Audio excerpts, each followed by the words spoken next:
السلام علیکم دوستوں، آج ہم آپ کو ایک ایسی اسلامی کہانی سنانے جا رہے ہیں جو آپ کے دل کو چھو لے گی۔ یہ ہے ماں کی آخری دعا، نافرمان بیٹے کا انجام۔ ویڈیو کے آخر تک بنے رہیے کیونکہ یہ کہانی آپ کے دل میں ہمیشہ کے لیے اثر چھوڑے گی۔ ایک گاؤں کی سادہ مگر دل دہلا دینے والی کہانی ہے۔ صبح کے وقت سورج کی نرم کرنیں گاؤں کے کچے راستوں پر پھیل رہی تھی۔ ہوا میں مٹی کی خوشبو بسی ہوئی تھی۔ دور کہیں پرندے چہچہاتے، گائے مویشیوں کے باڑے میں باہر نکالی جا رہی تھی۔ اسی گاؤں کے کچے گھروں کے درمیان ایک چھوٹا سا پرانا گھر تھا، جہاں ایک ضعیف ماں عصمت بیوی اپنی لاٹھی کے سہارے بیٹھی آسمان کی طرف دیکھ رہی تھی۔ اس کی آنکھوں میں انتظار کے سائے تھے، جیسے وہ کسی کا منتظر ہو، جیسے دل میں کوئی دعا اٹکی ہو جو زبان پر آتے آتے رک جاتی ہو۔ اس کا ایک ہی بیٹا تھا، نام تھا کاشف۔ کبھی وہ گاؤں کے سب سے فرما بردار لڑکوں میں شمار ہوتا تھا، مسجد میں اذان دیتا، ماں کی خدمت کرتا تھا اور سب اس کی تعریف کرتے نہ تھکتے تھے۔ مگر وقت کے ساتھ ساتھ وہ گاؤں کے کچھ بگڑے ہوئے لڑکوں کی صحبت میں آ گیا۔ رفتہ رفتہ اس کے اخلاق بدل گئے، زبان میں سختی آ گئی، ماں سے بات کرتے ہوئے لہجہ تلخ ہو جاتا۔ وہ گاؤں چھوڑ کر شہر چلا گیا اور وہاں رہ کر ماں کو تقریباً بھول ہی گیا۔ کبھی مہینے میں ایک فون کر لیتا تو صرف یہ کہنے کے لیے کہ مجھے پیسے بھیج دو۔ ماں کا دل ہر دن اس امید پر دھڑکتا کہ میرا بیٹا ایک دن واپس ضرور آئے گا، مجھے گلے لگائے گا اور کہے گا کہ امی میں آ گیا ہوں، اب آپ کو کوئی تکلیف نہیں ہونے دوں گا۔ مگر وہ دن نہیں آیا۔ ایک دن ماں کو سخت بخار نے گھیر لیا۔ گاؤں کے حکیم آئے، مگر عمر اور کمزوری نے اسے ہرا دیا۔ وہ چارپائی پر لیٹی تھی، ہاتھ کانپ رہے تھے، آنکھوں میں نمی تھی۔ اس نے گھر کے دروازے کی طرف دیکھا اور دھیرے سے کہا، کاشف بیٹا، اگر تو ایک بار مجھے پکار لے، ایک بار کہہ دے کہ امی میں آ گیا۔ اس نے پڑوسن سے کہا، بیٹا کو فون کرو، کہہ دو ماں آخری سانسوں پر ہے، شاید وہ آ جائے۔ فون ملایا گیا۔ دوسری طرف سے ہلکی موسیقی اور کہکہوں کی آوازیں آ رہی تھی۔ کاشف ہنسی مذاق میں مصروف تھا۔ جب بتایا گیا کہ تمہاری ماں کی حالت بہت خراب ہے تو کاشف نے غصے سے کہا، ابھی بہت مصروف ہوں، یہ ڈرامے میرے سامنے مت کرو، ماں کو کچھ نہیں ہوتا، میں بعد میں دیکھ لوں گا۔ یہ کہہ کر اس نے فون کاٹ دیا۔ فون بند کرتے ہی ماں کے آنسو بہہ نکلے۔ اس نے آسمان کی طرف دیکھا اور کہا، یا اللہ، میں نے اسے محبت دی، اپنا پیٹ کاٹ کر اسے پالا، مگر آج وہی میرا سہارا مجھے ٹھکرا رہا ہے۔ اے میرے رب، اگر میں نے کبھی کوئی دعا قبول ہونے کے لائق مانگی ہے تو آج اپنے بندے کو سیدھا راستہ دکھا دے۔ ماں کی دعا کی گہرائی نے فضا کو بدل دیا۔ آسمانوں پر کچھ حرکت ہوئی، تقدیر کا دروازہ کھل چکا تھا۔ یہاں سے کہانی ایک طاقتور روحانی موڑ کی طرف بڑھ رہی ہے۔ اگلے حصے میں کاشف کے ساتھ ایک ایسا واقعہ ہوگا جو اس کی زندگی ہمیشہ کے لیے بدل دے گا۔ اس رات کاشف اپنے دوستوں کے ساتھ ایک بڑے ہوٹل میں بیٹھا ہوا تھا۔ ہاتھ میں موبائل، آنکھوں میں غرور اور زبان پر ہنسی تھی۔ وہ اپنے آپ کو بہت کامیاب سمجھتا تھا۔ اس نے کبھی پیچھے مڑ کر نہ دیکھا کہ جس ماں نے اسے انگلی پکڑ کر چلنا سکھایا تھا، آج وہی ماں چارپائی پر بے سہارا پڑی ہے۔ اچانک اس کا موبائل فون بجا۔ اس بار کال گاؤں کے پرانے مولانا صاحب کی تھی۔ کاشف نے پہلے تو کال کاٹ دی، مگر بار بار کال آنے لگی تو اس نے بیزاری سے فون اٹھایا۔ دوسری طرف سے مولانا صاحب کی لرزتی ہوئی آواز آئی، بیٹا کاشف، تمہاری ماں آخری سانسیں لے رہی ہے۔ اگر زندگی میں کبھی اس نے تمہیں پیار سے پکارا تھا تو آج آخری بار اپنے کانوں سے اس کی آواز سن لو۔ اگر اب نہ آئے تو شاید ساری زندگی ترستے رہو گے۔ یہ سن کر لمحہ بھر کاشف خاموش ہو گیا۔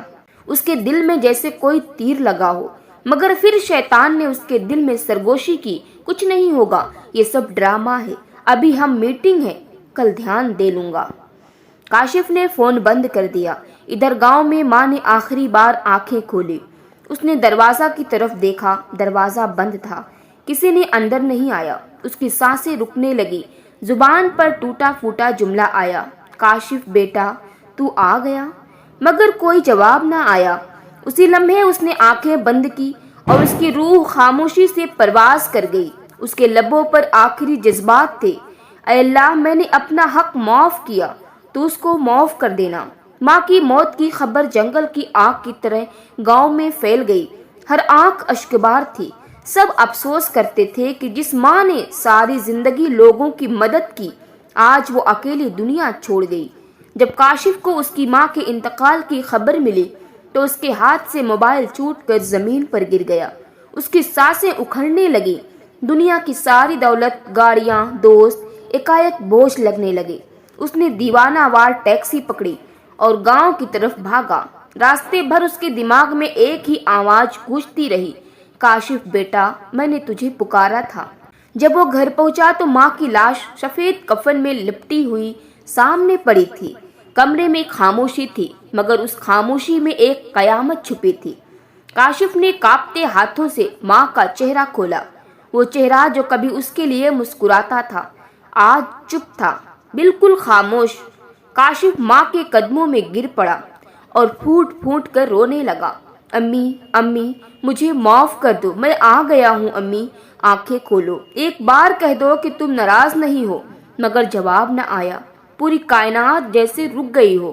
کاشف کی آواز گاؤں کے گھروں کی دیواروں سے ٹکرا رہی تھی۔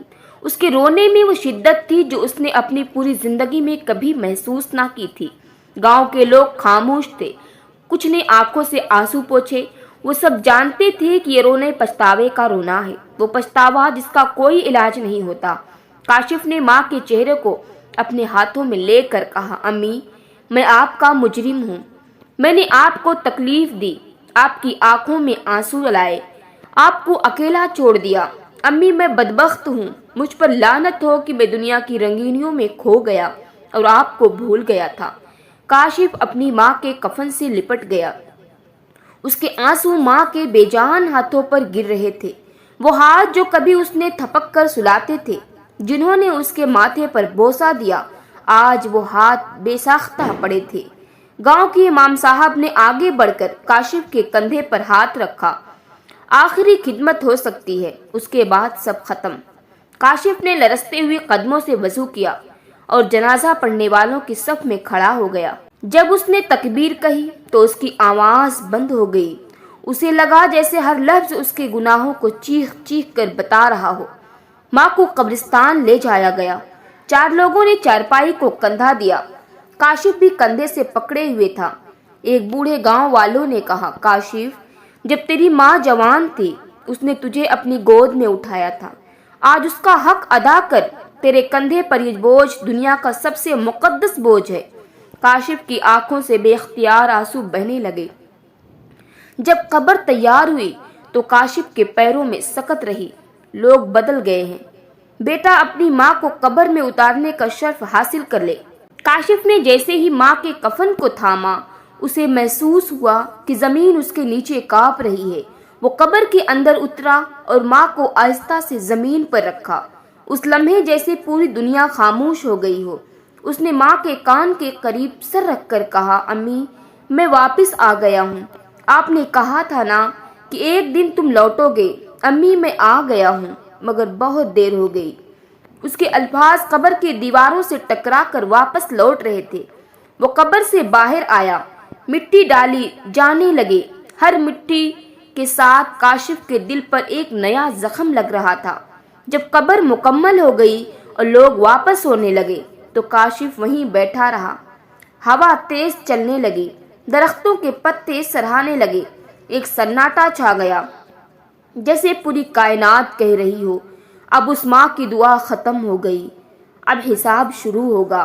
اچانک کاشف کے دل میں ایک آواز آئی، کاشف یہ تیرا انجام نہیں، یہ تیری شروعات ہے، تیرے لیے ابھی فیصلہ باقی ہے۔ یہ وہ لمحہ تھا جب اللہ کی قدرت نے اپنی طرف سے ایک نشان بھیجنا تھا، ایک ایسا نشان جو کاشف کی زندگی کا راستہ بدل دے گا۔ کاشف قبر سے اٹھا، لیکن اس کا دل ابھی بھی بھاری تھا۔ گاؤں کی خاموشی میں اسے جیسے ہر چیز اس کی غلطیوں کی گواہی بن رہی تھی۔ اس کے قدم تھر تھرا رہے تھے اور آنکھیں اشکوں سے بھری ہوئی تھیں۔ اچانک اسے گاؤں کے باہر ایک چھوٹا سا درخت نظر آیا جس کے نیچے ایک بچہ کھیل رہا تھا۔ بچہ ہنس رہا تھا مگر اس کی ہنسی میں کچھ عجیب سی اداسی تھی۔ کاشف قریب گیا اور پوچھا، بیٹا تم روتے ہو یا خوش ہو؟ بچہ نے نظروں سے اسے دیکھا اور کہا، آپ بھی تو روتے ہو، آپ کے دل میں درد ہے۔ اللہ نے ہمیں دکھ دیا تاکہ ہم سمجھیں۔ کیا آپ نے کبھی ماں کے دل کا درد محسوس کیا؟ کاشف کا دل دہل گیا۔ اس نے سوچا کہ یہ بچہ کیسے جان گیا کہ وہ اندر سے ٹوٹ چکا ہے۔ تب اچانک ایک روشنی اس کے سامنے چمکی۔ وہ محسوس کرنے لگا کہ کوئی اس کے دل کی گہرائیوں کو دیکھ رہا ہے۔ ایک آواز گونجی مگر نہ کسی کی ہونٹ نے نہ کسی جسم سے، کاشف میں نے تمہیں پیدا کیا، تمہاری ہر نیکی کو دیکھا، ہر غلطی پر صبر کیا، اب تمہارے پاس موقع ہے، اپنی زندگی بدل دو، تمہارے لیے ابھی فیصلہ باقی ہے مگر یہ آخری فرصت ہے۔ کاشف کے ہاتھ کانپنے لگے، اس کے آنکھوں سے اشک اور تیزی سے بہنے لگے۔ اس نے دل کی گہرائیوں سے دعا کی، یا اللہ میں نے اپنی ماں کی عزت نہیں کی، میں نے دنیا کی رنگینیوں میں کھو گیا، مجھے معاف فرما، میری زندگی بدل دے، مجھے سیدھا راستہ دکھا دے۔ اسی لمحے اس نے محسوس کیا کہ دل میں ایک سکون آیا جو پہلے کبھی محسوس نہ ہوا تھا۔ وہ رکا، گہرائی میں جھانکا اور دل کے اندر ایک روشنی پھیلتی محسوس ہوئی۔ کاشف جان گیا کہ اب وہ اپنی ماں کے حق کا بدلہ نہیں لے سکتا لیکن اپنی زندگی بدل کر اس کی روح کے لیے ثواب کر سکتا ہے۔ کاشف نے فیصلہ کیا وہ گاؤں واپس آئے گا، مساجد میں نیک کام کرے گا، ماں کی یاد میں صدقہ جاریہ بنے گا اور ہر دن اپنی ماں کے لیے دعا کرے گا۔ یہ پہلی بار تھا جب کاشف نے سچی پچھتاوے اور سچی توبہ کی۔ گاؤں کے لوگ بھی حیران تھے۔ وہی نافرمان بیٹا جو کبھی بھی بے پرواہ تھا آج آنکھوں میں اشک اور دل میں نیکی کے ارادے کے ساتھ کھڑا ہے۔ اس دن سے گاؤں میں کہاوت بن گئی، اللہ کی پکڑ اور ماں کی دعا دنیا کے ہر گناہ کو بدل سکتی ہے اگر دل میں سچی نیت ہو۔ ماں کی دعائیں کبھی ضائع نہیں ہوتی، اللہ کی پکڑ ہر وقت موجود ہے۔ پچھتاوا اور نیکی کی شروعات کبھی بھی دیر سے نہیں ہوتی۔ دوستوں، یہ کہانی ہمیں یاد دلاتی ہے کہ ماں کی دعا کبھی ضائع نہیں ہوتی اور توبہ کرنے کا وقت کبھی دیر نہیں ہوتا۔ اگر آپ کو یہ ویڈیو پسند آئی ہو تو لائک ضرور کریں، شیئر کریں اور سبسکرائب کرنا نہ بھولیں۔ اللہ آپ کو ہمیشہ خوش رکھے۔